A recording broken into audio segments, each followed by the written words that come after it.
to Between the Lens, your number one place for movie and TV video essays. Today we'll be talking about Michael Corleone and how he has changed as a man throughout the Godfather films. But first we must ask ourselves the question, what makes a man change? Each of us are on our own individual path, but the beauty and complexity of life is that we don't know where this path we're going on is going to lead us. We have aspirations, expectations, and plans, but we are also prisoners to circumstance.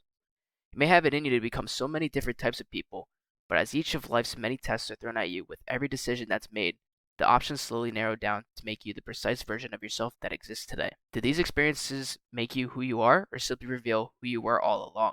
Francis Ford Coppola's The Godfather is hailed as one of the greatest movies of all time. The film is more of a rich tapestry that unfolds over many years than it is a simple crime caper. It's a story about family, loyalty, business, life, and death, and how they all intertwine.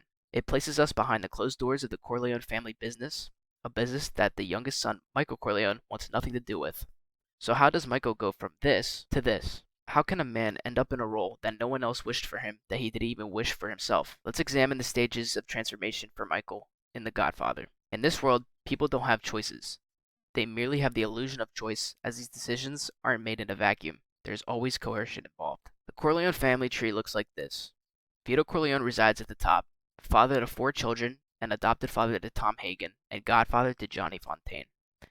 One of these children will have to take over the family business. The eldest, Sonny, is the first in line, Fredo, second in line, and Michael, third in line. But Vito had other plans for Michael. Michael is a former Marine. He's not involved in the family business, having chosen his own separate path. For a family as close as the Corleones, Michael's distance makes him something of an outsider. His father envisioned Michael becoming a senator for the family, to one day have real links to real clean power. That was always Vito's aspiration, but life had other plans. The Corleone business was centered mostly around olive oil, but in the 1940s, organized crime was about to dip its toe into the drug business. Vito, clasping to his vision for the future, rejects the idea of getting involved in narcotics, as they destroy lives and it would make the business dirtier and turn society and the law against them. For Vito, there is no price he could conceivably pay to get involved with drugs. But for others, the money is simply too tempting, and when Sonny shows some interest in it during a meeting, a hit is put on Vito, as once he is cleared out of the way, there is no one to object to the expanding market of narcotics. Everything in The Godfather is always viewed as simply business. As much as Michael likes to see himself as an outsider, the moment he hears about his father's shooting, he rushes back to his family who have felt his distance.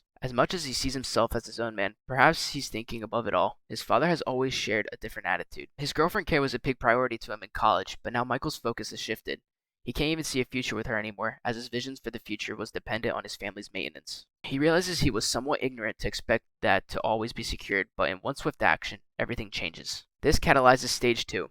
Michael is now an insider, a war hero, intelligent, honest, and loyal to his family. As a former Marine, Michael understands the language and strategies of war more than his brothers. He arrives at the hospital and discovers his father's guards are absent, meaning there's only a matter of minutes before a rival family comes to finish the job. Being right in the middle of the threat emotionally attaches Michael to his role in the family more and more. He realizes that without him, his family is at real risk of losing its power. He had always taken the family business for granted, but once it's a matter of life or death for his loved ones, his training kicks in and begins to realize that there is a role for him here. After spooking away the potential killers, the police arrive and the corrupt cop McCluskey punches Michael for intervening. This teaches Michael that corruption can exist within any power structure. If the cops can wrongly leverage the law against their family, then what good was the law? This one evening visibly changes Michael. This triggers Michael into stage 3. He's now an insider, but no longer a war hero, now becoming an active soldier. He remains intelligent, but his honesty is now replaced with moral ambiguity. But he remains loyal to his family. As an outsider coming in, Michael sees the way the game is played very differently to those that are on the field. For his brothers Sonny or Tom, they view these decisions as just business. But what is more personal than business when it's a family business? Michael offers to make a sacrifice for his family that only he can make. He will take out the man who organized his father's shooting and the crooked cop that tried to finish the job, and then he'll simply disappear. In his mind, as an outsider, he can slip out of the family and the business can continue without him, whereas his brothers have families or loyalties to the business, so they're not easily removed. Looking at the family tree, Sonny is first in line, but he's a bit of a hothead.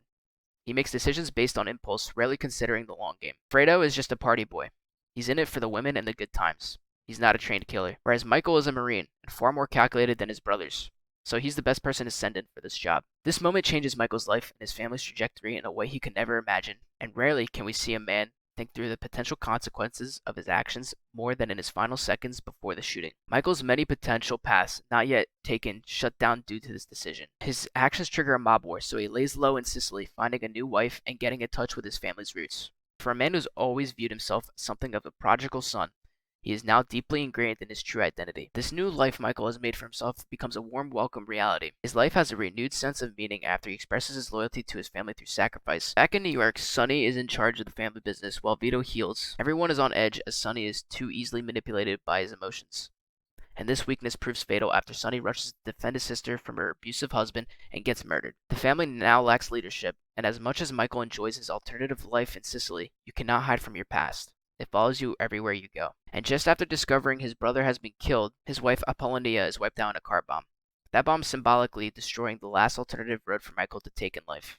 His fate is now sealed. His family needs him, and he finds true meaning in his loyalty to them. This catalyzes stage 4. He's promoted from insider to leader of the family business. He's not a soldier on the field, but a general. He remains morally ambiguous, intelligent, and loyal to his family. Vito calls for a truce from the mob war. He was once convinced that there was no price he would ever pay to let this change take place, but the pain of losing his own son was too much for him to bear. So he allows narcotics to become a part of the business, showing that his loyalty lies with his family's safety. Vito was too resistant to change, and that stubbornness nearly cost him his own life. In a world where everything is just business, not personal, Vito expected his personal values to prevent the business from growing. When Michael returns, he knows who he is and what he wants. He meets up with Kay again, who is surprised by the changes she sees in him. Michael still loves the version of him that exists in Kay's mind.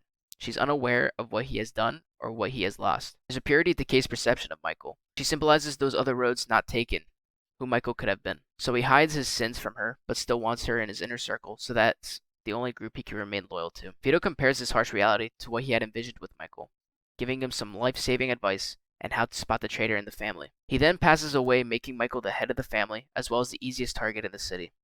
Now the 5 families can simply eliminate him and become 4 families.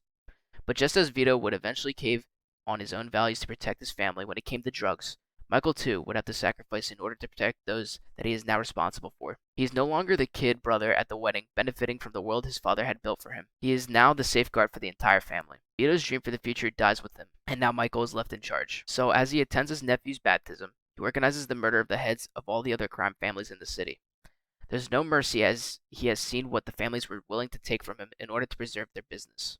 So if that's the case, he has learned that having personal values is a weakness, not a strength. This solidifies a stage 5 in Michael's transformation. The leader of the family, a war general, dishonest, ruthless, and loyal only to his family. Kay is shocked by the accusation that Michael had Carlo killed and asks him if it's true. He looks her right in the eye, the same eye that views him as the same man she met before all this began in stage 1. And he lies to her. She's initially relieved, reminded of the man she first met, but when she walks outside and looks back, it dawns on her that he just isn't Michael anymore. He is now Don Corleone. And as that door closes, the final version of Michael Corleone, the version that existed only in Kay's eyes, dies. And the audience is left to question, did he choose this life? Or did life simply make him an offer he couldn't refuse?